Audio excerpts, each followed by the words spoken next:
Las leyendas urbanas son relatos pertenecientes al folclore contemporáneo. Se trata de un tipo de leyenda o tradición popular, a veces emparentable con un tipo de superstición, que, pese a contener elementos sobrenaturales o inverosímiles, se presentan como crónica de hechos reales sucedidos en la actualidad. Algunos parten de hechos reales, pero estos son exagerados, distorsionados o mezclados con datos ficticios. Circulan a través del boca de boca, correo electrónico o medios de comunicación como prensa, radio, televisión o internet. Suelen tener como trasfondo una moraleja. Hola amigos. Después de esa descripción, yo les quiero presentar dos leyendas urbanas. Sean reales o no, son muy escalofriantes pensar en aquellas leyendas en la oscuridad, antes de ir a la cama. Solo les tengo una pregunta. ¿Alguna vez, o varias veces, o siempre sienten algo que los persigue después de haber apagado la luz? Tengo que admitir que yo siento eso, pero supongo que es algo de la mente humana. Me llamo Dark Drake, y les presento dos leyendas urbanas. Se dice que entre los hermanos gemelos hay un vínculo tan especial que cuando le sucede algo a uno de ellos el otro puede sentirlo. Un caso extremo es lo que les sucederá a las niñas de esta escalofriante leyenda urbana. Había dos hermanas gemelas que se llevaban muy bien, como si hubiesen nacido siendo amigas, nunca se peleaban, rara vez discutían, compartían todo lo que podían, tenían las mismas aficiones y aversiones y hasta vestían parecido. Toda su vida habían estado en un barrio tranquilo, una zona residencial algo alejada del ajetreo propio de tantas partes de la urbe. Aunque ahora por razones laborales, su madre les había dicho que debían mudarse a una zona distinta de la ciudad, una parte en la que había mucha más actividad y en consecuencia debían tener más cuidado. Llegó así un día en que llamaron a la madre del trabajo y, a diferencia de tantos otros días, las niñas debían cruzar solas una calle bastante transitada.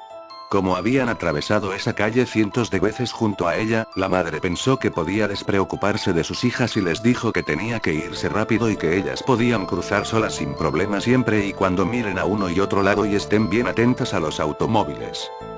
Las niñas siguieron el consejo de la madre y esta siguió su rumbo dándoles la espalda.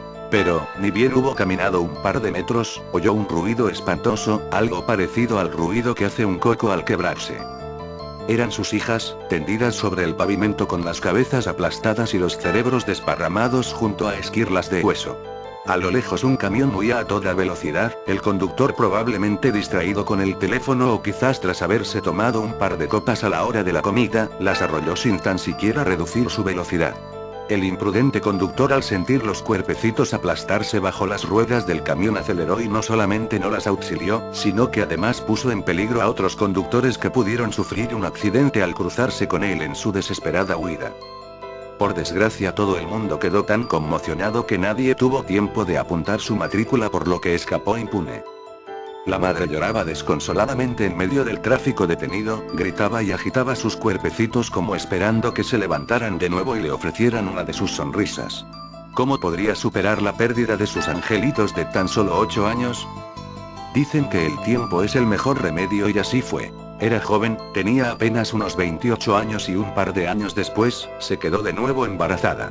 Casualidades del destino, tuvo otra vez gemelas. El problema es que no lograba olvidar del todo a sus hijas fallecidas, sobre todo porque de alguna u otra forma sus nuevas gemelas, que ahora tenían justo la edad en que murieron las anteriores, le recordaban a sus primeras hijas. Tenían tantas cosas en común que algunas veces incluso se equivocaba de nombre al llamarlas y estallaba en lágrimas al recordarlas. Pero esta vez por nada del mundo descuidaría a sus pequeñas. Las tenía terminantemente prohibido cruzar la calle solas. Un día sin embargo vio que mientras jugaban en el parque cerca de su casa se estaban acercando demasiado a la calle y, aterrorizada, les gritó para que se detuvieran, a lo cual ellas respondieron al unísono: no pensábamos cruzar, ya nos atropellaron una vez aquí y no volverá a ocurrir. Cuenta la leyenda que un amable campesino invitó a beber y cenar a su casa a un grupo de delincuentes. Estos aprovecharon su hospitalidad para robarle y acabaron con su vida arrojándole a un pozo. Desde entonces cada noche puede. En el pueblo de Tecate, ubicado al final de la Rumorosa, se cuenta que en tiempos de la Revolución Mexicana, alrededor de 1910, vivía un matrimonio de personas muy pacíficas y trabajadoras. Eran una pareja sin hijos. El señor se encargaba del cultivo de las tierras y su esposa se encargaba del cuidado de la casa. En aquella época no había mucha gente en los alrededores y los caminos eran simples brechas secas marcadas sobre el árido paisaje, vetas polvorientas por las que a veces pasaban los caballos levantando polvaredas con su andar. Un día aparecieron unos hombres que llevaban varias horas caminando bajo el sol ardiente. Extenuados y sedientos de tanto andar bajo el calor, vieron que el señor que trabajaba en sus cultivos era la única persona que tenían cerca y, en consecuencia, se le acercaron. «Buenas tardes», saludaron. «Buenas tardes», respondió el señor, dejando su labor y ventilándose con el sombrero. «¿Cómo así por acá? Muy poca gente viene por aquí». «El deseo de encontrar buena fortuna nos trae», respondió uno de los hombres. «Vamos a Tijuana, acabamos de cruzar la Rumorosa», dijo el otro. «Pues aún les queda mucho camino, Tijuana está bien lejos». «Sí, y eso que con lo que hemos andado ya nos morimos de sed, ¿no tendrá un poco de agua que nos regale?», preguntó uno de los extraños. «Chingallos, me acabo de tomar el último trago. Pero ándale, no se preocupen que mi casa está cerca y tengo un pozo. A menos que tengan prisa», respondió el campesino. «¿Prisa? Prisa pero por beber agua, compadre», dijo uno de los hombres y luego todos siguieron al señor para saciar su sed. El hombre, que casi nunca veía a alguien pasar por el lugar, se emocionaba cada vez que venían visitantes e intentaba aprovechar la ocasión para enterarse de chismes y noticias. Se apresuró entonces por levantar sus aparejos y luego condujo a los hombres hasta su casa. Allí su esposa los recibió y ellos la saludaron quitándose el sombrero. Una vez hubieron entrado, los hombres bebieron toda el agua que pudieron, comieron como náufragos y conversaron larga y amenamente.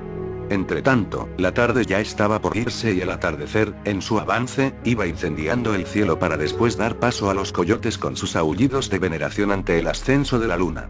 Los hombres sin embargo no dieron muestras de marcharse, de hecho se veía que querían prolongar las conversaciones con el ánimo de quedarse.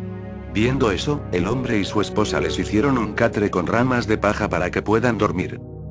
Pasadas las horas un grito rasgó el silencio de la madrugada, un grito que a lo lejos retumbaba como delatando la proximidad de la muerte en las inmediaciones. Nadie supo nunca qué ocurrió.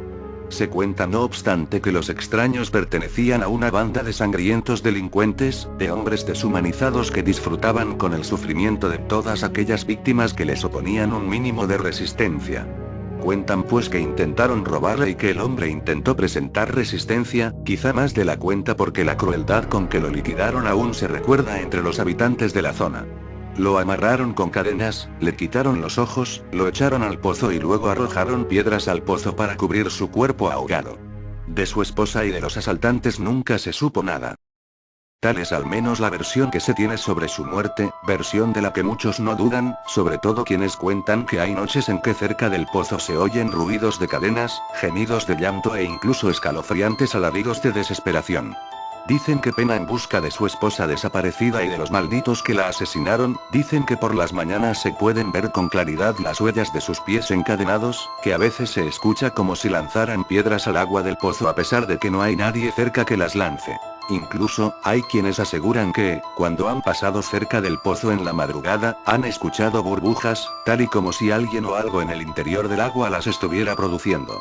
Los pocos que se han atrevido a mirar cuentan haber visto un rostro grande, de un espectral azul blanquecino, gritando con los ojos inundados de angustia.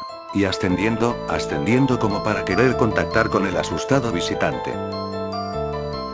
La verdad que estas historias son muy extrañas e interesantes. Ojalá te haya gustado el vídeo. Este es mi primer vídeo con Locuendo. Te mando un saludo especial. Y gracias por ver el vídeo. Yo soy Dark Drake, y nos veremos en otro vídeo.